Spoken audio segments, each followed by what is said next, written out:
Oba, gente, caiu. Tava caindo muito a live. Aí eu resolvi desligar para começar novamente. Será que nós podemos agora? Será que agora a gente consegue, se Deus quiser? Então vamos lá. Saber mais direito. Beijo para você, meu amigo Dalmo. Um beijo pro meu amigo Marcelo Machado. Um beijo pro meu marido, que sempre tá aqui na minha audiência. Vamos lá. Olha só, gente. Vamos falar aí de garantismo. Alô, galera. Alô, Dalmo. Boa noite para todos vocês. Gente, vamos começar logo a live, porque já está tarde, nós estamos entrando na madrugada, né? E amanhã é dia de trabalhar. Então, temos que andar com isso aqui, certo? Bem, queridos, vamos falar de garantismo penal. Quando nós falamos de garantismo penal, Marcelo Machado, minha eterna professora, tá de brincadeira comigo. É muito cara de pau, cara. Vou te contar. Olha só, então vamos lá. Quando a gente fala aí da questão do garantismo penal, a gente fala de uma teoria que traz, na verdade, ela tem como seu principal teórico o Luigi Ferraioli, né? E ela é uma teoria que visa a preservação, um direito penal que pugna pela existência de um direito penal necessário à preservação da liberdade, obediente a princípios que digam respeito aos direitos humanos. Ou seja, na verdade, o garantismo penal, ele diz o seguinte: o direito não deve ser um direito máximo, ele deve ser um direito necessário, o direito penal deve ser necessário à preservação da sociedade, mas na sua aplicação devem sempre ser respeitados os direitos e garantias fundamentais do cidadão. Esta teoria, ela se ergue, ela se sustenta sobre 10 axiomas, tá ok? Quais seriam os axiomas sobre os quais se sustenta o garantismo penal? Que o garantismo penal nada mais é do que a obediência aos direitos e garantias fundamentais na aplicação do direito penal e na condução do processo penal. Tiago, um beijo, meu querido. E na aplicação do direito penal e na condução do processo penal. E ela se sustenta sobre 10 axiomas. Se perguntarem os 10 axiomas sobre os quais se sustenta o garantismo penal, muitos não vão saber. Então vamos fazer a anotação? Quais seriam esses 10 axiomas? E eu preciso de alguém para me ajudar colocando isso na tela, ok? Primeiro axioma: não há pena sem crime. Segundo axioma: não há crime sem lei. Terceiro axioma: não há lei penal sem necessidade. Então, eu vou repetir. Primeiro axioma: não há pena sem crime. Segundo axioma: não há crime sem lei. Certo? Terceiro axioma: não há lei penal sem necessidade. Não há lei penal sem necessidade. É o terceiro axioma sobre o qual se sustenta o garantismo penal. Quarto: não há necessidade sem ofensa. Então, é preciso haver uma ofensa ao bem jurídico. Então, não há pena sem crime, não há crime sem lei, não há lei sem necessidade, não há necessidade sem ofensa. Quinto axioma: não há ofensa sem ação. Tá certo? Então, quem tá me ajudando aí? Não há ofensa sem ação. Quem vai me ajudar aí? Como é que a gente tá aí? Em qual que a gente tá? Tá no quinto ou no sexto? Não há ofensa sem ação.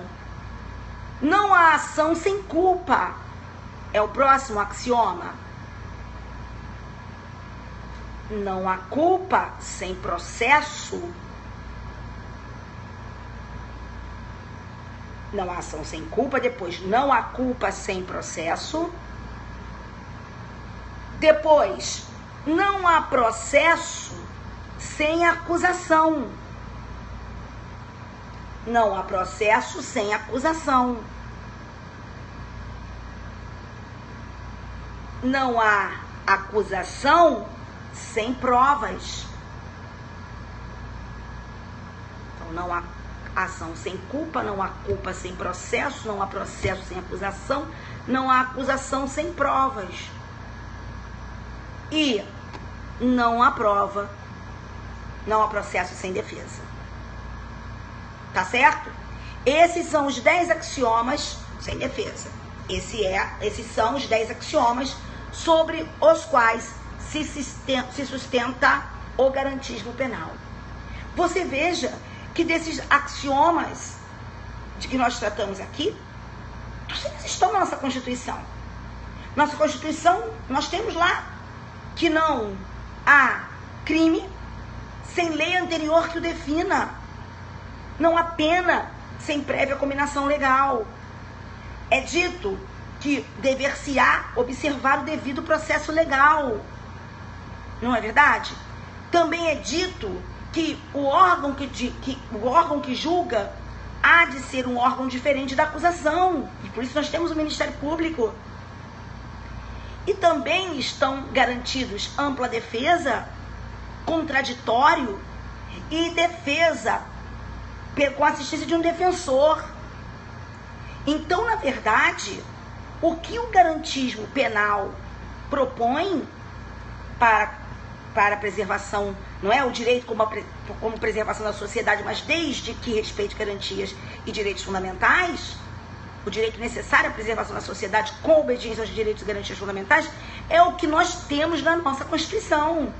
Então, na verdade, o garantismo penal nada mais é do que obediência aos direitos e garantias fundamentais trazidos pela Constituição, na hora da aplicação da lei e na hora da condução do processo.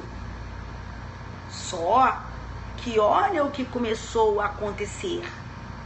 Muitos começaram a radicalizar essas ideias trazidas pelo garantismo penal e aí acabaram provocando aquilo que se chama hipergarantismo ou um garantismo hiperbólico monocular. Por quê? O Estado passou a ser visto como ontologicamente arbitrário. O Estado está sempre errado, o Estado é sempre arbitrário e o Estado nunca está correto e tudo que se faz deve ser feito com vistas ao acusado. Como se a sociedade não importasse, como se os interesses da sociedade, como se os interesses da coletividade não importassem. Essa radicalização, então, desses axiomas, ou melhor, a radicalização das ideias garantistas, não é? Fez com que surgisse isso que se chama garantismo hiperbólico monocular. Só se tem a visão para os direitos do réu, o Estado é ontologicamente arbitrário, tudo que o Estado faz é arbitrário, e essa ideia fez com que a doutrina, parte da doutrina, verificasse o seguinte: peraí, esse hipergarantismo está errado. Porque hoje, quando se fala de praticamente querendo assim abolir o direito penal. Se você adotar essas ideias hipergarantistas, monoculares, você acaba trilhando o caminho da abolição do direito penal. Tá certo? Então nós não vamos mais usar o direito penal, porque o Estado é ontologicamente arbitrário. Tudo que o Estado faz está errado. O réu tem sempre... tudo que se faz deve ser feito tendo em vista ao indivíduo, o que é o réu. Tá certo? Tendo em vista o indivíduo, que é o réu. Muito bem. Então, como eu disse, isso fez surgir uma crítica. E aí, parte da doutrina passou a verificar o seguinte: espera lá. Quando nós falamos hoje em princípio da proporcionalidade, o princípio da proporcionalidade ele tem duas interfaces. Quais são as duas interfaces do princípio da proporcionalidade? As duas interfaces do princípio da proporcionalidade são a proibição do excesso, a vedação do excesso, mas também nós temos a proibição de proteção deficiente. peraí, é necessário que se preservem os direitos da coletividade. É necessário que se preservem os direitos sociais. Não é? É necessário que nós também tenhamos em vista a sociedade e os seus direitos fundamentais.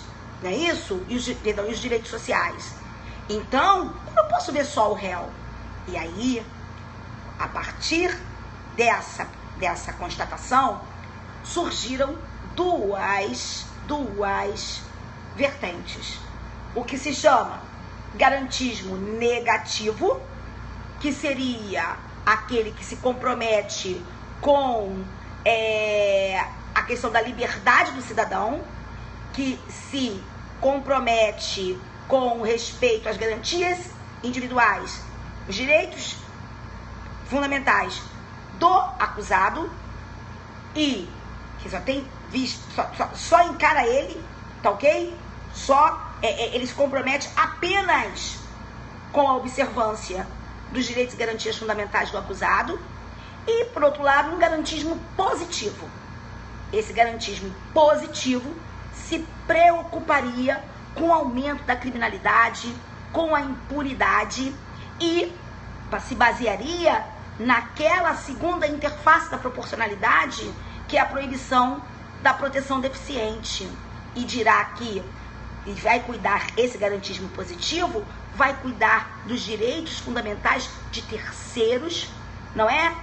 Que esses direitos fundamentais de terceiros, quando são violados pelos criminosos, certo?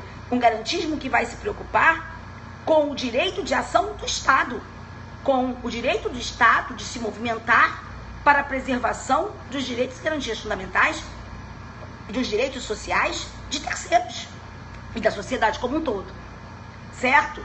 Então, olhem só o que acontece.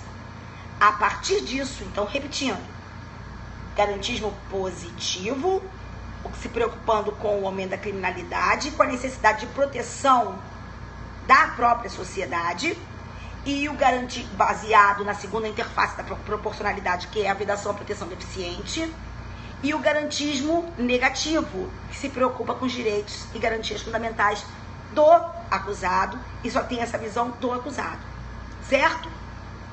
Agora, a partir disso, o que muitos sustentam, o que muitos sugerem é uma hipótese de garantismo integral. Um garantismo que busque colocar na balança a real efetivação dos direitos e garantias fundamentais, as garantias individuais do acusado, sem embargo de proteger os interesses da sociedade, os direitos coletivos e sociais, indispensáveis à preservação de um Estado, certo? Então, esse garantismo integral, ele se preocuparia em colocar essas duas faces numa balança, para que nós pudéssemos ter a equalização da balança da justiça. Entenderam? Então, por conta disso, recebe esse nome de... Como é o nome? Nome de garantismo integral. Tá certo? Que já foi uma vez criticado, dizendo o seguinte: pô, garantismo, não existe esse negócio de garantismo. Porque há quem diga o seguinte, gente, ó. Há quem faça a seguinte crítica: não existe garantismo positivo e garantismo negativo. O garantismo é negativo. Essa história de garantismo positivo é invenção. Há quem diga isso.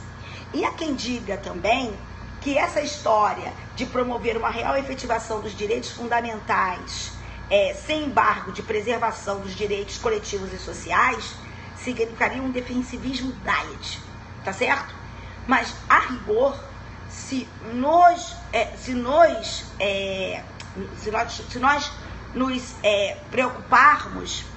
nos preocuparmos, se nós estivermos atentos às decisões dos tribunais, nós vamos verificar que os nossos tribunais defendem isso muitas vezes, que é preciso que se promova essa equalização da balança da justiça, ou seja, que sempre no processo penal e no direito penal, gente, deixa isso aí, meu Deus do céu. Eu tô falando de uma teoria. Eu não vou nem rebater, sabe, gente? Porque eu tô falando para quem tá estudando, né? Tô falando para quem está estudando. Quem não tá estudando, não tô nem aí, né? Até porque eu não tô falando absolutamente nada do que eu penso. Aliás, eu penso mesmo, eu sou por um garantismo integral. Eu não sou completamente contrário ao garantismo monocular hiperbólico ou hiperbólico monocular. Isso não existe. Isso é como o BD fala e o Senna falam lá. Quer dizer, você insistir nisso é você viver num mundo de Alice, tá certo? Agora vamos lá. Então, se nós olharmos, quando eu falo BD, eu estou me referindo a escrito de BD e Senna, né? Américo BD e Gustavo Senna, queridos lá do Espírito Santo, que escreveram sobre isso, tá joia? Então vamos lá. Então, se nós olharmos para as decisões dos tribunais, nós vamos ver que os nossos tribunais têm optado por um garantismo binocular, por um garantismo integral, por um garantismo que promova uma real efetivação dos direitos e garantias fundamentais, mas sem embargos de preservar os direitos coletivos e sociais. Então, por exemplo, uma manifestação do nosso STJ a respeito disso, eu anotei aqui o número de um HC. Anotem aí, meus amores, que sempre me ajudam aqui na live. O HC 116-148 da Bahia, que foi julgado pela quinta, obrigada, meu amor, pela quinta turma do STJ. Vamos de novo? HC 116-148 da Bahia. Muito obrigada, queridos. Quinta turma do STJ, tá bom? Isso foi julgado no ano de 2011. E ali nós vamos encontrar o que os tribunais vêm pensando e o que se deve pensar, tá certo? O que se deve pensar é que nós devemos equalizar a balança da justiça. Não se pode pensar apenas nos interesses punitivos do Estado, sem respeito aos direitos e garantias fundamentais do acusado, mas também não se pode pensar que o Estado é ontologicamente arbitrário, que tudo que o Estado faz está errado e que ninguém pode ser punido, não. Senão não há preservação de sociedade. Tá certo, queridos? E se vocês querem saber o que mais eu penso a respeito disso, na verdade, eu acho que Ferraioli, na sua obra, o que ele defende é óbvio que é um garantismo integral. Ele não defende um garantismo monocular hiperbólico, não. Em absoluto. Essa conclusão por um garantismo monocular hiperbólico e dizer que Ferraioli sustenta um garantismo monocular hiperbólico, me perdoe, é uma compreensão equivocada da obra do jurista italiano. Tá bom, queridos? Então, nessa nossa live de hoje, essa matéria é uma matéria que não vai cair. Ô, Fernanda, um beijo grande. Mamãe aqui, mamãe pretinha aqui, ó. Agora você vê. Olha só. Então, essa matéria é uma matéria que vai cair em provas, né? Que busquem, assim, um conhecimento maior de vocês. Tá joia? Isso, exatamente, Nanda. Não, quem falou foi a Raika, não é? Exatamente. Você dizer que Ferraioli defende um garantismo hiperbólico monocular é uma visão apequenada, perfeito, da orientação, ou melhor, da teoria do mestre italiano. Tá bom, queridos? Então, um beijo no coração de vocês. Até a próxima. Eduardo, morra, quanto tempo que eu não te vejo, querido? Um beijo no coração de vocês. Fiquem com o nosso Senhor. E até a próxima live aqui pelo Periscope. Beijão, tá, gente? Tchau, tchau, tchau.